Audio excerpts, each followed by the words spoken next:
So guess what? It's the day after Thanksgiving, and guess what you have? A bunch of freaking turkey. So here's something cool that we're gonna do with our leftover turkey. In the recipe, just to let you know this, we use chicken, but I plan on doing this next Friday after our Thanksgiving, just like you guys. So what these are delicious little sliders that are great for tailgates and watching football. So this is what we're gonna do with it. It's a great way to get rid of a ton of turkey that you no longer want anymore. And it kind of changes up the flavor. One thing I would add is not in this recipe because I just forgot, is just add a little bacon to it. So I hope you guys like it. If you do, hit the thumbs up button below, hit subscribe so you can see more videos just like this. And be sure to tell somebody you love them. And so here we go. So you guys aren't going to have to do this because you're using your turkey. But we went ahead and pan fried up some chicken that we got from Butcher Box, salt, pepper, and all that goodness. Now go ahead while that's cooking, pull you out a cookie sheet. I suggest putting tin foil down and grab out the important Hawaiian rolls. Pull these bad boys out, and then we're going to cut them right down the center so we have a great big wonderful piece of bread.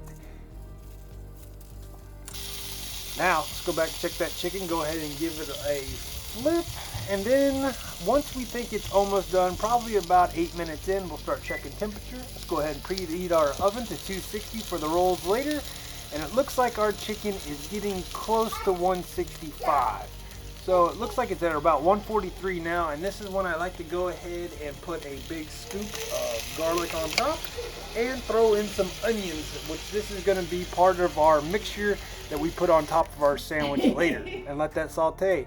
Now go ahead, take your provolone cheese, evenly distribute throughout your entire piece of bread, making sure to use all of it. And now our chicken, garlic, and onions is sauteed. Throw that into our mixer. You can cut this up if you don't have a mixer, but I find this is a lot easier and quicker to do this way rather than cooking. Yes, you are going to have one extra dish to clean, but this has made my life easy, and it's on the counter already ready to go. Plug it in, turn it on, and start blending away. And you'll see this mixes it up very evenly, and honestly just to the size that you want. If you didn't want to, you wouldn't even have to cut it up or blend it if you didn't want, but that's how we like to do it.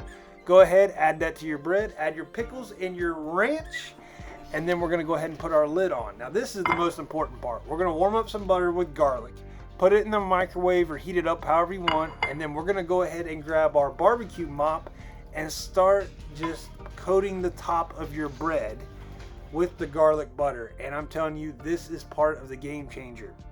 Now you can never have quite enough cheese, so what we're going to do is check on the baby real quick. Okay, ADD squirrel kick in. Now we're going to go ahead and put the rest of our Parmesan cheese straight on top of our garlicky butter that we've already put in there. The oven should be preheated at this point at 260. And then right before that, we're going to put on our basil, and this will give it a better presentation. It gives that green, gives a little bit of pop. Throw it in the oven at 260 for about 10 to 15 minutes, and all you're really looking for here is just to melt all the goodness inside. Go ahead, start cutting it up into bite-sized pieces.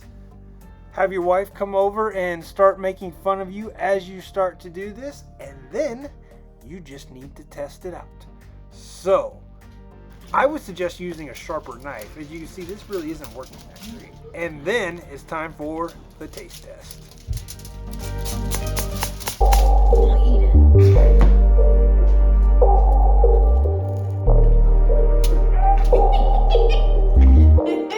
That's good.